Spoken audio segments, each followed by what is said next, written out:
Miyang tabiribasing kwai khudimako ahanamaktada fike channel Pothaminasi KHANGMINASI channel sigi Chayolgi Rashifal na taram nokseri amadi kokno na khurumjari. Ngasigi Chayolgi Rashifal landokchari ba donggi maruk kamesro mangang. Channel asina nomajing nimit khudingi thamjaba Chayolgi Rashifal mamangi Chayol simadi aigi yum sem sabu khara tawbuna maram oragan sida Chayolgi Rashifal dagi horga toan ba video kya thagas sagada bodo matam khara leplore. Masigi damak Nuksijaba viewers sing subscribers sing na waro bidana bagi damak tahayaduna nolong na thamjari. Leptuna Chayolgi Rashifal simadi thagas sanab huna jarake aduga atopa toan ba video sing vlog sing mayam na khanbirakpa topic kya duso khajitang nomunini leraga aigi thabak achinba thabak kya si lojaraga adumak thagas sanab huna jarake haba wafam thamjaraga. Ngasi February ki tang kolomdoi dagina lakadoriba March ki tang ama numit asi fawbagi oiba Chayolgi Rashifal Kudol tamchan habagedama poduna laksari kudol tamjage ngasi February ki tang kulumdoi dagina March ki tang ama fawgi tamjariba Chayolgi Rashifal tangkak ani thokna tamjagani tang kulumdoi dagina tang kunmanga fawgi ama adugo lemhoriba tang kudaruk dagina tang ama fawgi asumna tangkak ani thokna tamjagani iroinana pakang lesabi singi haksangi mahigi fol kari leiri habadu Chayolgi gi oina khangmina horsi kudol tamjage Ngasigi pudun laksari ba Chayolgi Rashifal miyang taminasi. Subscribe to view, please. Ay lephangna hararo awang lekai mingna morang them gomti. Ay haksang da ngota ba pe nupi oibigi pe sang nai da ba lei apom ba julai ba.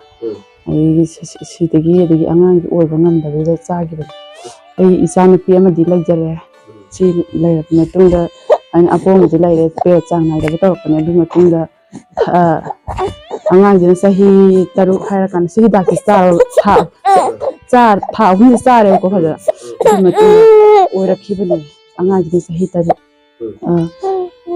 YouTube ki PK channel da thena given adagi ai jin contact cha ji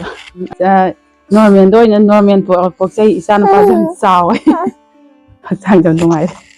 China angang yaudabase mayam thenareba adu sigi hidak se an sahaningi pike kano channel je unta moju unaraga sigi hidak se wari wata chana haningi moju phang haningi samaina Fore mayam adude ngasigi Gujarat ba Chayolgi Rashifal da miyang changminarasi ahan basi mes Rashifal lokasage ahan bataka ki thangkulum doi dagina kunmanga fawbagi manuksida thabak thoromda haisingba udingba matam oigadori wanomba mai pakani lamda jatkani aduga anuba maruk kyasu unagani limhuri batang kuntaruk dagina tang ama fawbagi manuksida suba nomba karbar tawba pung isai tawba kaya kanaba fangani dubo Chayol sida mes Rashifal gi oina haksangi oina thoina kaidaba matamni Mahigi oina fazan adumak sathagani pakang lesabisingi oina di thungnagani ani subada Bris Rashifal kudol tamjage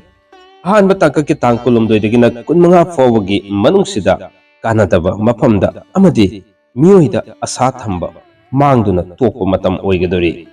khangna hariba fibamsi adumak tagadaba matamni karbar sel tungba watkani marimata yumda thunglaba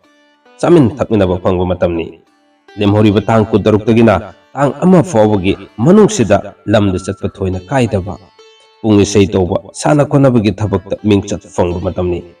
duga anuba paw nungaiba paw kya masu taba matamni tawbutabo thabakki damak wanombadi sakri thangba matamni haksangi oinadi thoina kaide aduga mahigi oinadi fazana chatkani pakhang lesabisingi oinadi haina singnagani subada Mithun Rashifal kudol tamjage Mithun Rashifal gi oina ang kulumdoi dagi kunmanga fawbagi ahan bataka ki manungsida pam hongdo hongjin tawba leifam su hongdo hongjin tawba matam oigadori panduna lekhiba sel kya ma phangani mingonda lekhiba sel kya ma phangani anuba maruk kya ma su unagani lemori batang kuntaruk dagina tang ama fawbagi manungsidadi lau singubagi thabakta saukhatpa matamni karbar sel tongani imung manung semgat sagat pungamgani haksangi oinadi thoina kaiba leiroi mahigi oinadi fajana chatkani aduga pakhang lesabisingi oinadi haina singnagani mari subada karkat rashifol amuk taminasi ahan tangkaki tang kulumdoidagina kunmanga fawbugi manungsida lekai tabak thoromda matam mangani sel mukong pangani lamda chatkani ungsei toba drama toba mingchat fangani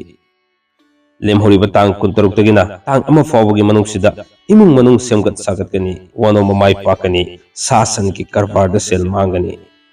fam hongani haksang ki oinadi kaide aduga mahai gi oinadi fajana adumak chatkani pakhang sabi singi oinadi haina singnagani mathangda singharashi fol lokasage singharashi fol gi oina han batang ki tang kulum doidagina kun manga fawbugi manungsida wano mamai pakku matamni aduga karbar saukatpa matamni mathau chingani laikai gi thabak thorom da pukning sangani lemhori batang kuntaruk tagina tang ama fawbugi manungsida lamda chatpa kaidaba fam hongdo hongjin leiba pungisei toba sana khonabgi thabak ta mingchat phangba matamni haksangi oinadi thoina kaidaba aduga mahai gi oinadi fajana da muchathagani pakhang le sabisingi oinadi thungnagani mathangda kanna rashi fol khudol chamjage ahan matang ki tang kulum doidagina kun manga fawbugi manungsida lamda chatpa kaidaba suba nomba sel machit machit phangjaba matamni imungi mioi da pendaba leigani sel makong pangani anoba potsai lepson bak ngamjaba matamni lemhori batang kuntaruk tagina tang ama fawbugi manungsida fam hongdong jinde khra leigani aduga wanomadi sakri thangna mamaida mai pakpa matamni mari mata yumda thunglagani lila drama yawba kanagani haksangi oinadi thoina kaide mahigi oina fajana adu musathagani aduga pakhang le sabisingi oinadi haina singnagani mathangda